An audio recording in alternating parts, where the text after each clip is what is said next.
Welcome back to Kyosin and Mark Taekwondo, and today we're going to cover some stances. Now, as you see, I'm wearing sparring gear. I got some shin pads, some foot pads, some gloves. Usually I don't fight with the shin pads, but for today I'll just wear them. Now, when we're covering stances, this is going to be your base of operations for fighting. So even in boxing, you have high guard, you can have like the Philly shell. There's a couple different choices you have, so let's cover an MMA and Taekwondo. A normal guard would be sideways like this. This is more for kick oriented. It's called a back stance. Now for here, you're going to have your front foot pointing forward. Your back foot's going to be pointing sideways. It's making like an L on the floor, like a 90-degree angle. Your hand's going to be up in kind of a high guard. The advantage of this one is your body profile is very narrow. It's going to be hard for your opponent to attack you, especially when you have your hands up, because you're blocking the whole side of your body. If they go for this side, you can just move your hands. This side, you can just move your hands. Now, a disadvantage of this one is it's not very offensively oriented. It's hard to advance forward because you're limited. It's hard to move sideways. You can't really hop as much. So this is more a defense stance. It's good because you can slide back very quickly. You can slide sideways. You can even throw kicks as they're intercepting towards you. But the most important part of this stance is you've got to maintain that body. If you turn your body sideways, your stomach's going to be open, and you're going to be relying a lot more on your hands to protect yourself. Cut it. Okay, so now we're going to cover a little bit more of a traditional boxing stance. This is what you're going to see a lot. It's a high guard. Now what you're going to do is you're going to have like some loose footwork here. You're going to be moving around. You want your hands as close to your face as possible. And when you punch out, you want to maintain a guard. So if my cameraman's advancing towards me, give him a little pop there. Hold him back. Move with footwork. This is good. But your disadvantage is if you're fighting someone who knows jiu-jitsu, your feet are going to be pretty close together, and it'd be easy for them to shoot for your legs and grapple you to the floor. So be careful with that. But this is also a great stance for fighting with fists. Obviously, it's boxing. Your objective here is to not let them hit your face, and you want to stay mobile. Say if someone's right here, this pole, it's our enemy.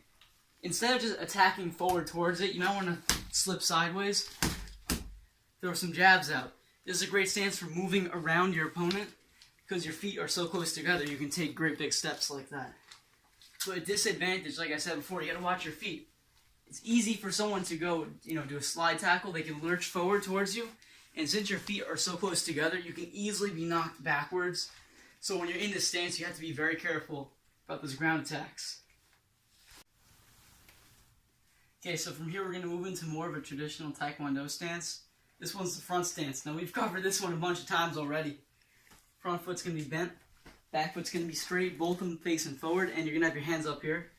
What this stance lets you do is it lets you sidestep and attack at the same time. So like the boxing stance, where you'd be throwing punches while sidestepping and moving around, this one lets you do kicks with that. So you can slide sideways and kick. You can retreat back, throw some kicks towards the person coming towards you. You can even slip sideways, 1, 2, get them with that counterattack. What you got to be careful for is this though, right? Since my feet are not very far apart lengthwise, it's not that hard to get knocked over by a grappler. So if a jiu-jitsu guy comes over, shoots for your legs, you have to be careful. So if they come towards you like that, I would recommend taking a step back and maybe sidestepping even more. Because you don't want those guys at close range. You want to have them at longer ranges. Because say they get close to you, and they got your feet, especially the back one, you're just going to end up taking to the floor. And once you're on the floor, that's a different art altogether. So from there, make sure, step back, keep your distance, throw some kicks. Okay, so like we covered before, all these stances, shouldn't use them exclusively. It's very hard to fight an entire sparring match in back stance or in a high guard boxing stance. It's easier to move in between them. So say this pole's my enemy here. At long range, yeah, I might want to be in a back stance and throw some kicks. But once I close that range, get that kick through, I won't want to step into a boxing stance because once I'm at close range, it's a lot easier to punch him. And same thing from here. If he's got a good block up there, instead of just pushing through it with a back stance, you want to switch to a front stance, slide up, go for a headshot there. So it's always important to shift in between these stances. You don't want to be a machine. No matter how strong your punch is, you can't just walk towards somebody and punch them. They're going to react. They're going to move. They're going to be blocking. They're going to be attacking back. So you want to stay mobile. And whatever your enemy's doing, you want to be thinking about that. If he's in a boxing stance here, he's not going to be able to kick. So I'm going to slide in, side kick towards him, because he's not going to be ready for it. he's in a front stance, maybe you want to go for a little leg kick because it's going to be hard for him to move his feet in time.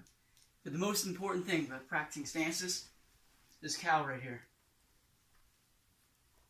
Just kidding, you don't need a cow. But you might want to have some experience in the ring. So get some gloves, get some foot pads, and start fighting people.